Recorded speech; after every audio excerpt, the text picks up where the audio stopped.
So Mahan, anybody want to come down on the low end? Here. When I think about you and Janice, there's a particular scripture that comes to mind from the 3rd chapter of Ephesians. Your roots have always been so strongly planted in love. You've had the ability to bear witness to the width, the length, the height and depth of God's love for all of us as beloved children of God. And out of that very same love, you have lived your lives out of that deep and abiding love. So over 30 years ago now, a church member at Pullen wrote to you and stated, "Some of us whom the church has driven into exile are waiting to hear whether we are really children of God or merely skeletons in the family closet. Are we too made in the divine image?" We know that there are many LGBTQIA people still asking this question in many places in this world, where this question is still being asked, where people are still unable to be freely and fully who God created them to be. Mahan's response, as we are not surprised to this question, involved his own internal discernment as well as the communal discernment at Pullen, where he was pastoring. And ultimately, after an extended time of deliberation, the community made the decision to begin affirming and blessing same-gender unions within their congregation.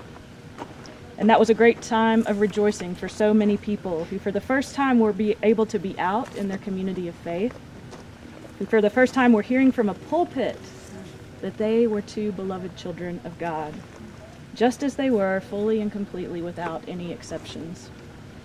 As you can imagine, this was also a difficult time that came with costs. Some people decided to leave the church in disagreement with the decision that they had made. Pullen was kicked out of local, state, and national Baptist associations, which we kind of celebrate, right? Yeah. A little bit. Yeah, thank you very much. In the very best. We were on the edge, you just got knocked off. And in the very best of the Baptist and Free Church traditions, the Pullen community remained true to its conscience and became a place where all people were affirmed as beloved children of God. The two of you walked alongside this community. You were faithful, you listened, you followed the spirit that had been at work with and around in both of you long before you even arrived at Pullen, and has stayed with you after. In doing so, you walked and continue to walk alongside subsequent generations of people of faith, affirming their true belovedness. And just as we named at Nancy's retirement last fall, you have helped generations of children and young adults and older adults, particularly those who find themselves in renegade churches like Pullen, know deep in their bones the width and length and height and depth of God's love. Amen. Our children and youth have known from their earliest days coming to the table for communion that they are welcome, that they are celebrated, that they too are filled with the fullness of God just as they are. So I'm going to invite those of us who are gathered to offer your words of blessing, and we'll surround you with gratitude and encouragement on your journey to Raleigh this weekend to mark this 30th anniversary. And I have some blessings to also share from folks who aren't able to be here who wanted to offer a word to you. So Goodness. I'll invite people as you're ready to name your blessing. Just a little bit more about that story. Yeah. That what you read at first, that was an anonymous letter yeah. sent to me. Yeah. And I kept waiting to kind of person to come forward. So I just put it in a sermon and kind of outed her, but she outed me. But it was Pat Long who became a big leader in the effort. Yeah. So thank you. Oh my goodness, I'm so moved by your all support. That experience, it was part of what I'm going to say to Pullen, is this was a congregational story. I mean, this was not individuals. There were at that time in '92 a few clergy doing gay unions, they called them then, but there wasn't any congregations wading into it. And it's such a congregational story, and it just makes me love church. Makes me love Circle of Mercy, because that's the big story. Well, we are all grateful that you all waded into those waters back then together. But Mahan, have you heard from any of the people who left? Have they come around? Some came back, not many. Yeah, part of But I'll say too, it was painful. We splintered. We lost about 20%. We didn't split. One time I thought we were going to split, and that's just painful. People got hurt, and people felt like we took their church away, and so it was messy and hard. So that was just part of it. Some things heal, some didn't. But when a family splits or splinters, that's a pain, deep. So it's mixed. We probably could have done it better. Well, it's hard to think now because it's so different now. I mean, Yeah. Especially here in Asheville. Yeah. Yeah, somebody was saying, I can't believe it's 30 years, and that's part of me. The younger people say, why did it take you so long? So, man, I was a student. I was at Duke Divinity School just across town, and we had never met, didn't meet really till years later. But there were dozens of us who were studying this story. And it was as we're in just this crucible of our own formation, and we're hearing this story and reflecting on it together, and I think we got sent out into churches knowing a couple things. One of them is, you can do this. Like, I told Jennifer we might not have known that it was even possible to have that conversation if we hadn't said, well, sure you can. They just did it right there at Pullen. I know you can do this. And we learned a lot about how it was done and the way that the congregation truly did process that. And I've heard lots of stories of churches where people tried to rush things and tried to make decisions in advance of the congregation. But this was a model for how to do it as well. So the ripple effects of that are quite significant. Yeah, it was a lay-led and a congregational process. And I stated where I was with it, why I thought this is where the church needed to take a stand, but I never preached on it. I just kept saying, let's hold together, listen, pray. So it didn't focus too much on me. It was really this brave group of people, some of whom just gagged over the word homosexuality. I remember the first time I mentioned that word in a sermon, there was in the congregation, but many of them said, this is important, let's learn, let's get in these groups, let's listen. So it was such a blessing to be a part of that. Are there others who want to offer? I just wanted to say it's been quite a few years since I read the book that you produced out of that experience, and how informative that was, and how much I appreciated it. But since it had been a while, I went back today and just read through some articles that I found online from the time. And one of the things that I really appreciated was that the congregation adopted living according to the prophet Micah, and that they would be doing justice and but having mercy and humility and stepping toward that. And through all the hardship of it, if they held on to that, you were able to cross through. That's the text of Pullen, as it is here. And Sunday, in fact, I'm taking that text. That's the mission statement. And I'm going backwards. Starting with God, humility, mercy, and justice. And just the other thought that came to me, and it's related to what you just said, Stan, about the ripple effect of actions like this. And that's so heartening to think of the story you told of a young student who saw something happening, and you would never hear about that. But then knowing it goes out, and you mentioned ripple effects, and in one of the articles or something I saw today, they spoke of ripple effects from this. And I was thinking about ripples and how when a stone falls in the water, these very nice circles go out that can't be stopped. It's just natural. And I thought, in a way, a better image would be growth rings on a tree, because they also are inevitable if a great deal of work is done. Everything works together, but death can happen too. Yeah. So That's beautiful. Yeah, beautiful. that is, so bless you on your way.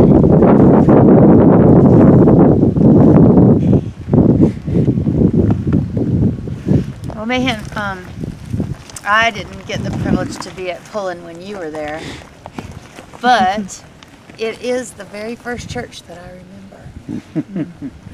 When I was 3 years old and 4 years old and my parents were divorcing, it was the place that I knew as home. And it was a very safe place where I felt loved by lots of people I didn't even know, and people I did know, and people who were leading the church. And so I'm just so grateful for Pullen. Yes. And for what it's been, you know, before you were there and after you were there. Right. And my prayer is thanking God for whoever was loving you like that when you were 3 or 4 years old. Because I think the seeds of what you know about church and love must have happened a long time before you knew anything about LGBTQ. Exactly. And long before you went to Pullen. Right. Oh, yeah. So for all the people that knew that love was big and that made it really big in your heart, I'm grateful. Thank you. That's right. So And true. for all the kids who've become adults and have become free people from Pullen over lots and lots of years.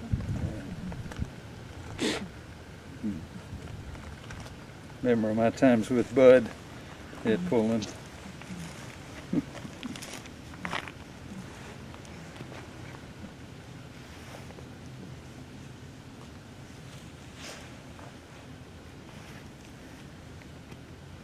I'm going to read a couple of these and then others can continue to chime in.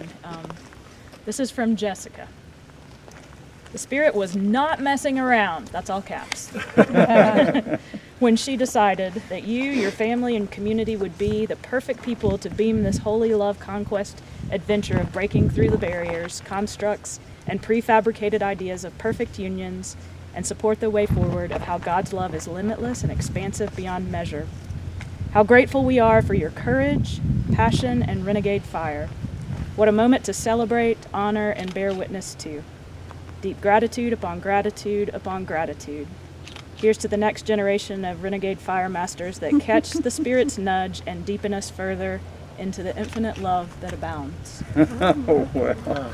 Oh, I beautiful. feel like I want to Yeah. pin that up Whoa. somewhere. Yeah. Put that on my wall. Yeah. What's that first sentence again? The Spirit was not messing The around? Spirit was not messing around when she decided. And here's one from Kelsey Morris. Words can't even begin to describe how much you have helped Jordan and me in our process. It's a blessing to watch you lead with such wisdom and grace. I wasn't there when the first conversation was had at Pullen. She probably wasn't even born. 30 years ago. Yeah, maybe she was. I can't remember how old she was. But I and others like me have benefited greatly from that conversation, and many like it. Just when we thought we couldn't find a church community, we found Circle. I have been so blessed by our breakfast conversations and your willingness to speak to Jordan's father. I know you have experienced much diversity in your time, and I thank you for being strong and patient with those folks. You're a very humble person, and this moment is to honor you and the work of the Pullen community, which is deserved. Thank you for making my world safer and more welcoming. Thank you. And this one is from Greg Yost and Terry Farless, to you and Janice. When my despair for our world is at its worst, I remember that for most of history, things have always been hard. That any progress we have made as people comes from the hard, uncomfortable work done by folks unwilling to accept current circumstances as the final answer. Thank you for stepping up, for being uncomfortable, for making things better. We are grateful. Okay. I'll let someone else chime in here. I'll say thank you and God bless you and Janice, because I'm sure you had lots of conversations at home during this process. Right. And as a family too, for your whole family. And I'm so thankful for you giving us another voice to listen to about who we are, and that perhaps, you know, we are not abominations before the Lord. Perhaps we are instead deeply loved as we are.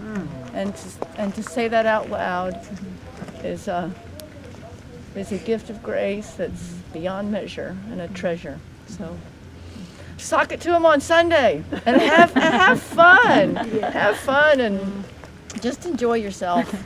Janice too. She was, you know, amazing through it all. So I'll tell her. I'll be sure. Yeah, it's not easy being a pastor's wife. Oh my goodness. Especially through all that. Yeah, there's some stories we don't need to get into, but you know, one of them had somebody come along and say that don't open up any packages, because there was a group in nearby that was doing that kind of thing. Oh, so we got a strange package. Somebody got a strange package, didn't recognize it. You know. So she called and they came out with all this equipment, you know, and they all had the guard on, and they opened up this package, and it was returning some jewelry that Marshall had given to his girlfriend in high school. Janice didn't recognize the name. You know? That's great. What scary times. Why? Scary times. Yeah, it was. It was for a while. Here's The thing, you know, it's kind of like we had a good process, but the train went off the track. You know, I mean, it was so much hype around it, and so it was scary for a while. Here's a blessing from Jordan. The work you and your community of believers did way back when has directly impacted my life in more ways than you know. You were brave when others didn't have courage. You stood up when others couldn't, and I am eternally grateful. You have impacted my faith journey and made me confident in who I am as a person and as a beloved child of God, and I know that I am one of many. May you be reminded of that this weekend, be reminded what you did then mattered, and what you do now matters. And I'm thankful that you continue to do the good work that was started in you. Amen.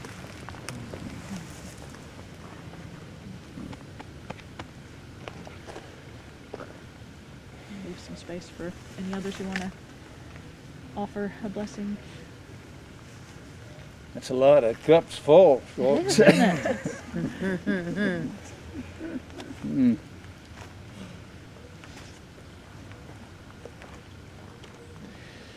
I don't have anything prepared, Mahan and friends, but back in the low 80s, the early Reagan years, I was a member at Pullen. I was also a seminary student. And for me, it was always just, here's how you model ministry, it's how you model discipleship, it's how you being church. And it's always been a kind of almost like a golden age for me of what things could be. And I've always been looking for that again. And I found it 20 years ago at Circle of Mercy, but that was, that you infected us. The ripples. Thank you, Mark. Thank you. I know, Mahan, you don't think of yourself as a big figure that we all revere, but you make everybody feel like they're just the most special person in the world. Yes, yes. I mean, like, we're your best friend, you know? It's Well, you are. It's easy. It's easy.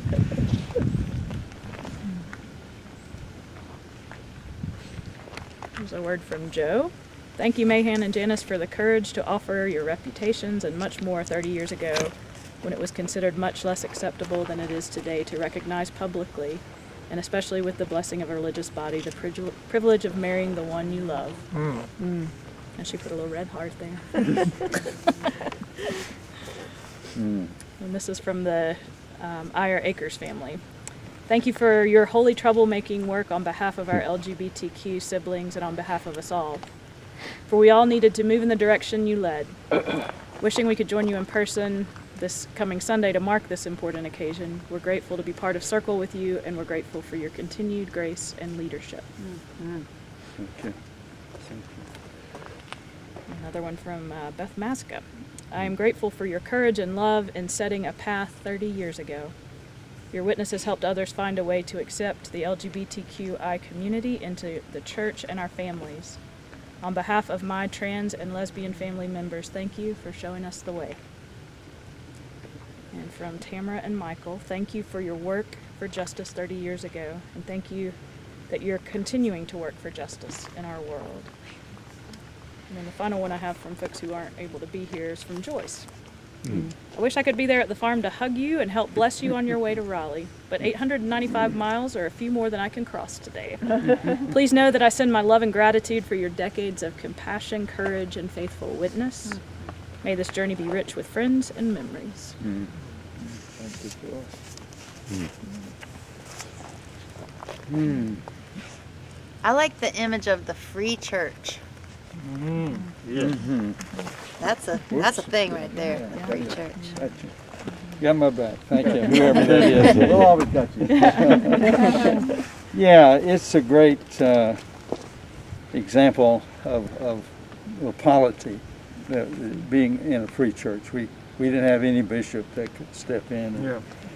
And Jimmy Creech was a neighbor pastor, Methodist pastor, who also was involved in all this work, and he got defrocked. And the only difference between Jimmy and me was the polity. Yeah. You know, they just sent him off where you know, they just defanged him, and then when he tried to do a gay union, they had a trial. Yeah. Oh my God. Out in Omaha, in Nebraska, out in the country. And Rebecca, I remember, sent a letter out to the gay community of Pullen and say, we need to send Mahan out there to be with Jimmy during this trial. Did you go? I went. Wow. Oh. But it was just god awful. I mean, you know, it was totally secular. It was a trial. It was all the trial. Lord have mercy. Wasn't anything theological or through the Methodist Church. yeah. And so yeah, that's one example of the freedom we had. Well, even more reason for you to be there, you know? Yeah.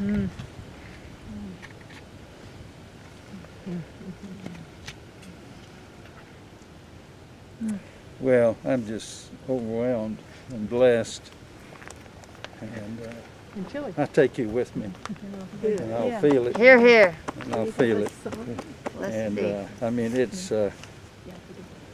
it's all about we, you know. It's about community here and community there, and I just am privileged to be a part of it.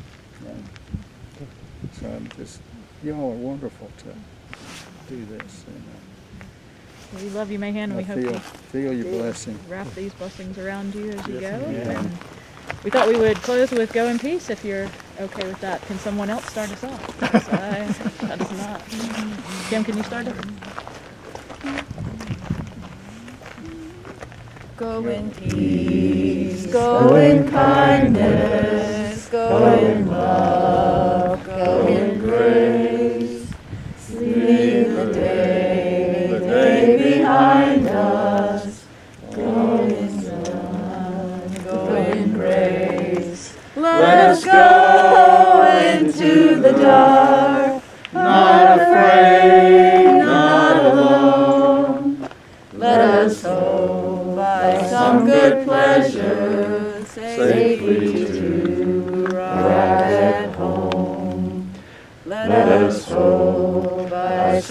good pleasure safely to arrive at home.